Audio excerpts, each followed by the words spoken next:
नमस्कार। आज हम दिल्ली के दिल में छुपे एक ऐसे खंडहर की बात करने वाले हैं जिससे सदियों से भूली भटियारी का महल कहा जाता है। मतलब ये दास्तान बिल्कुल डार्क फाइल्स या आहट जैसी किसी खौफनाक कहानी की तरह लगती है। आज के हमारी इस चर्चा का विषय है वो रात जब भूली भटियारी ने हमारा पीछा किया। ये कहानी सिर्फ डर की नहीं है, ये उस जुनून की है जिसने इंटरनेट पर रातों रात वायरल होने की चाहत में 3 युवा कंटेंट क्रिएटर्स को मौत के मुंह तक पहुंचा दिया। तो चलिए सीधे इस रूह कबाने वाली उस रात की हकीकत में उतरते हैं।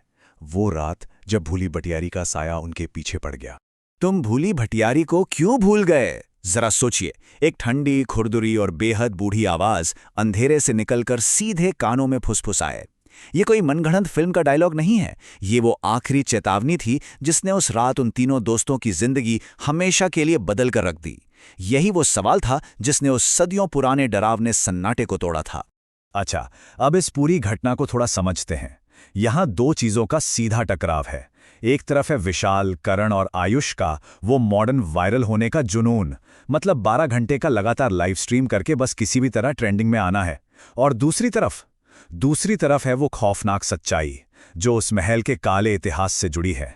कहा जाता है कि रात 12 बजे के बाद वहां जो भी गया वो या तो लौटकर नहीं आया या फिर सीधा पागल हो गया।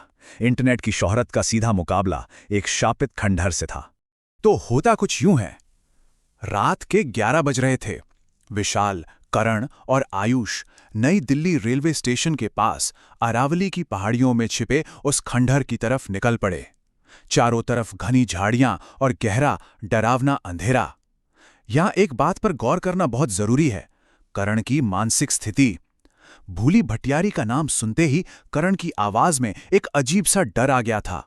उसे उस जगह की मनुष्यत का पूरा अंदाजा था, लेकिन फिर भी वही कंटेंट बनाने की धुन जो उन्हें खींचकर वहां ले गई।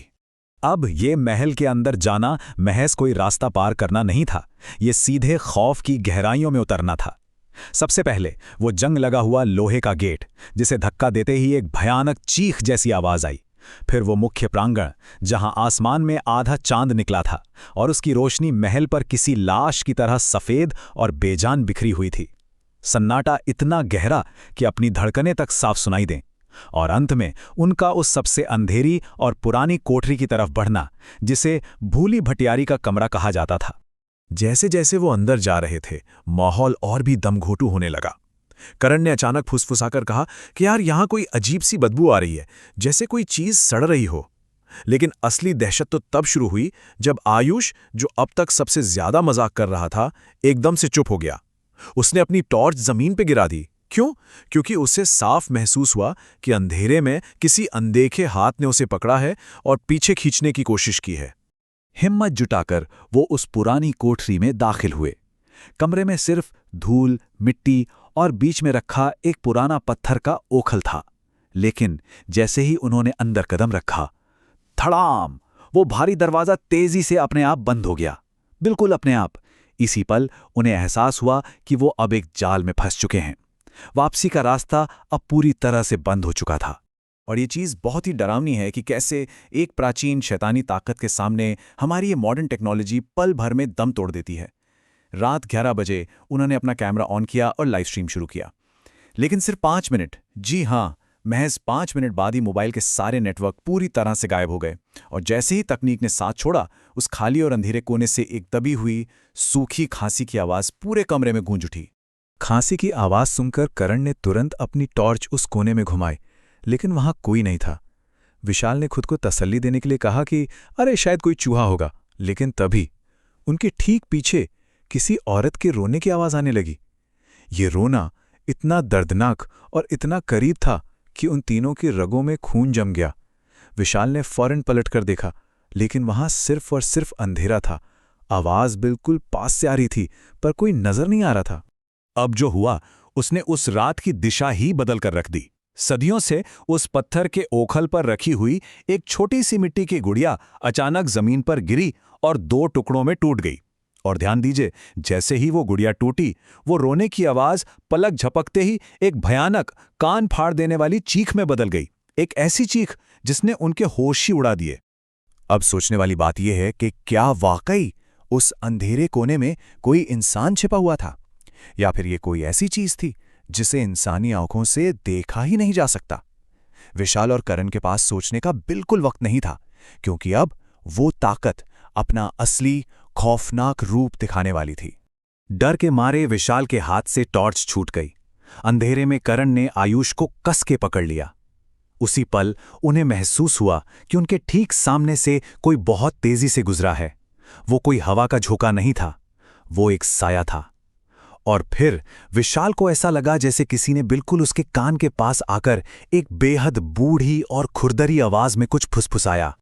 तुम भूली भटियारी को क्यों भूल गए? ये वही खौफनाक सवाल था, इस भयानक रात का सबसे डरावना पल। विशाल डर के मारे वहीं का वहीं जम गया। इस एक आवाज में सदियों का गुस्सा और एक अजीब सा दर्द छुपा हुआ था।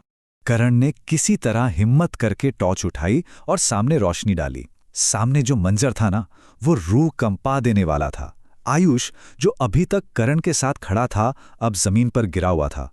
उसकी आंखें खुली की खुली थीं, लेकिन उनमें कोई जान नहीं थी। और सबसे भयानक चीज, उसके गले पर किसी बहुत लंबी सूखी उंगलियों के निशान छपे हुए थे, जो बिल्कुल लाल पड़ चुके थे। और फिर वो हुआ जिसका उन्हें सबसे ज्यादा डर था। कमरे की टूटी हुई दीवार पर एक धुंधला साया उभरने लगा। वो एक बूढ़ी औरत का साया था। उसके बाल बुरी तरह बिखरे हुए थे और उसकी आंखें दहकते हुए अंगारों की तरह लाल और भयानक चमक रही थीं। वो साया अब उनके ठीक सामने था। विशाल और करण ने बिना एक पल गंवाए दरवाजे की तरफ दौड़ लगा दी। उन्होंने अपनी पूरी ताकत से दरवाजे को धक्का मारा। जैसे ही वो खुला, कमरे के अंदर की हवा बर्फ जैसी सर्द हो गई। उन्हें साफ महसूस हो रहा था कि वो बूढ़ा साया बिल्कुल उनकी गर्दन के पीछे है। वो चीखते हुए बेतहाशा उस खंडर से बाहर भागे। उन्होंने पीछे मुड़कर नहीं देखा और इस जानलेवा दहशत में, बदहवासी में, उन्होंने अपने दोस्त आयुष को वहीं उस अंधेरे कमरे में छोड़ दिया। तो यहाँ सबसे अहम बात यह है कि इस घटना का असर सिर्फ उस रात तक सीमित नहीं रहा। अगली सुबह जब पुलिस उस खंडर में पहुंची तो उन्हें आयुष बेहोशी की हालत में मिला। हैरान करने वाली बात तो ये थी कि उसके गले पर उन लाल उंगलियों के निशान के अलावा शरीर पर कोई और चोट थी ही नहीं। विशाल और करण आज भी उस खौफ से उभर नहीं पाए हैं, और आयुष, वो आज भी उस भयानक रात के गहरे सदमे में फंसा हुआ है। वायरल होने की एक छोटी सी चाहत ने उनकी पूरी जिंदगी तबाह कर दी। अब इस पूरी घटना का सबसे खौफनाक पहलू सामने आता है। जब विशाल ने अपने कैमरे की रिकॉर्डिंग चेक की तो उसे क्या मिला? लाइव स्ट्रीम बंद होने से ठीक पहले का महज 2 सेकंड का एक छोटा सा क्लिप रिकॉर्ड हुआ था। उस क्लिप में कुछ दिखाई नहीं दे रहा था, सिर्फ धुंधला अंधेरा था। लेकिन उसमें एक आवाज थी, एक बूढ़ी डरावनी हंसी जो माइक्रोफोन के बिल्कुल करीब से आ रही थी। हम इस खौफनाक दास्तान के अंत में आ गए हैं। सोचने वाली बात है, इंटरनेट की उस झूठी शोहरत, उस एक वायरल ट्रेंड के लिए क्या अपनी जान और अपने दोस्तों की जिंदगी को दांव पर लगाना वाकई सही है? आज भी दिल्ली में लोग कहते हैं कि रात के वक्त उस महल के पास खड़े होने पर कभी-कभी एक बूढ़ी औरत की कराहने की आवाजें साफ सुनाई देती हैं। याद रखिएगा, कुछ कहानियां सिर्फ कहानियां नहीं होती, वो सच होती हैं। आज की इस चर्चा में जुड़ने के लिए बहुत बहुत धन्यवाद। मिलते हैं अगली बार एक नई कहानी और नए रहस्यों के साथ।